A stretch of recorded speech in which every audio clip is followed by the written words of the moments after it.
Some stories are written in the stars. They are tales of destiny, of a promise made not just to oneself but to an entire nation. This is one of those stories. It's about a boy from Rosario, Argentina who carried the weight of a country on his small shoulders. His name was Lionel Messi. From the moment he first touched a ball, it was clear he was different. A prodigy, a magician, a once-in-a-generation talent.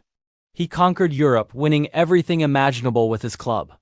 But one dream remained elusive, one peak still unclimbed, a major trophy with Argentina. The blue and white stripes were more than just a jersey. They were a sacred pact. He was the heir to Maradona, the chosen one destined to bring the World Cup back to the streets of Buenos Aires. The expectation was immense, the pressure suffocating. And so the dream began, a national obsession personified in one quiet, humble man. The journey to glory is rarely a straight line. For Messi, it was a path paved with heartbreak. 2014, the World Cup final in Brazil. A single goal separated Argentina from immortality. The image of Messi staring at the golden trophy, so close yet so far, became a haunting symbol of what could have been. Then came 2015, the Copa America final, lost on penalties.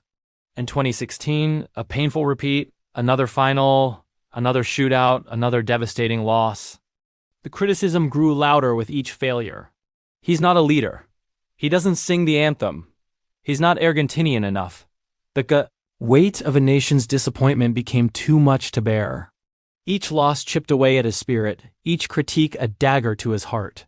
The joy of playing for his country was replaced by an agonizing burden. The golden boy of world football was drowning in a sea of doubt, his international legacy defined not by his genius but by his failures. It was in 2016, after a third consecutive final loss, that the hero finally broke. In a moment of raw, unfiltered anguish, Messi announced his retirement from the national team.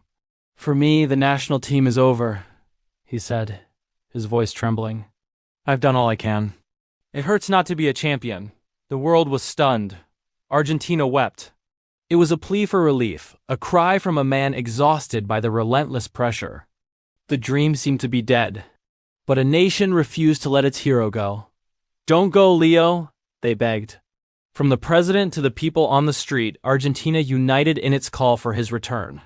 They understood that this wasn't just about football. It was about their identity, their hope. And slowly Messi listened. He realized his love for his country was stronger than his pain. He returned not because he had to, but because he wanted to. The dream was alive again, but the clock was ticking. Fast forward to 2022, the World Cup in Qatar. At 35 years old, this was it. One last dance. One final chance to fulfill his destiny. He arrived not as a young prodigy, but as a veteran captain, a father figure to a new generation of talented Argentinians who revered him. He had finally lifted his first international trophy, the 2021 Copa America, breaking the curse. The team was united, playing for him as much as for their country. The atmosphere was different. There was a sense of calm, of belief. Messi himself seemed transformed. He was smiling, relaxed, but with a fire in his eyes. He knew this was his last shot at the one prize that had forever eluded him. The world watched, wondering, could he finally do it? Could he complete football? The stage was set for the final chapter of a legendary career. The tournament began not with a bang, but with a collapse. The opening match against Saudi Arabia was supposed to be a routine win. Instead, it became a national nightmare. A shocking 2-1 defeat.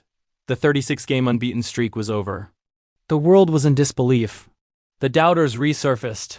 The headlines screamed, "End of an era." It felt like the cruelest joke. Was this how it was all going to end? With a whimper? In that moment of crisis, a leader was forged. In the darkness of the dressing room, Messi spoke. "Trust us," he told his teammates.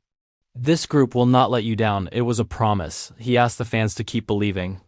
The fall was brutal. The shock was immense. But from the depths of despair, the greatest stories of resilience are born. This was no longer just about winning. It was about survival. The hero had been knocked down. Now, he had to rise. And rise he did. The match against Mexico was a cage of tension. A loss meant elimination. For 60 minutes, Argentina was paralyzed by fear. Then, in a moment of pure genius, Messi found a sliver of space and unleashed a perfect strike into the bottom corner. The stadium erupted. It wasn't just a goal. It was a lifeline. It was a message to the world, we are not done yet. From that moment on, something shifted. Messi was no longer just a player. He was a warrior. Against Poland, Australia, and the Netherlands, he led from the front. He scored, he assisted, he fought for every ball. We saw a different Messi. A fiery, passionate leader who carried his team with every touch, every pass, every defiant celebration. The team played with a new sense of purpose, a ferocious unity. Each victory was a step closer to the dream, fueled by the belief that their captain would not be denied. The fall had been necessary. It had awakened the beast. December 18th, 2022, the World Cup final. Argentina versus the reigning champions France. It was destiny against dynasty, Messi against map, the old king versus the young prince. For 80 minutes, it was perfection. Argentina dominated, playing with flair and courage. Messi scored from the spot, Di Maria added a second with a beautiful team goal. It was 2-0, the dream was within reach. You could almost touch it. But football is a cruel and beautiful game. In the space of 97 seconds, Kylian Mbappé scored twice. 2-2, the dream turned into a nightmare. Extra time. Messi scored again, scrambling the ball over the line. 3-2. Surely, this was it.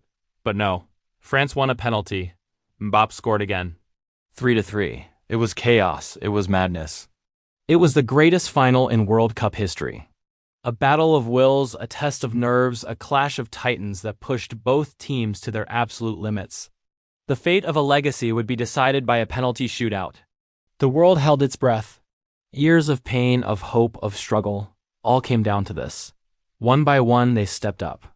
Argentina's goalkeeper, Amy Martinez, became a hero, making a crucial save. Then it was Gonzalo Montiel's turn. If he scored, Argentina would be champions of the world. Time stood still. The kick. The net rippled. It was over. The explosion of joy was seismic. Players collapsed in tears. An entire nation screamed in ecstasy.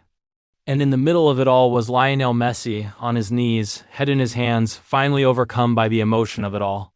His teammates rushed to him, lifting him onto their shoulders. The boy from Rosario had done it. He had conquered the world. The image of him, beaming, lifting that golden trophy high into the Qatar sky, is one that will be etched into history forever. It was the missing piece, the final page, the perfect ending to the greatest story ever told. The immortal moment. Greatness is not about never falling, it's about rising when the whole world is watching. Thank you for watching. Don't forget to like, share, and subscribe for more stories that inspire.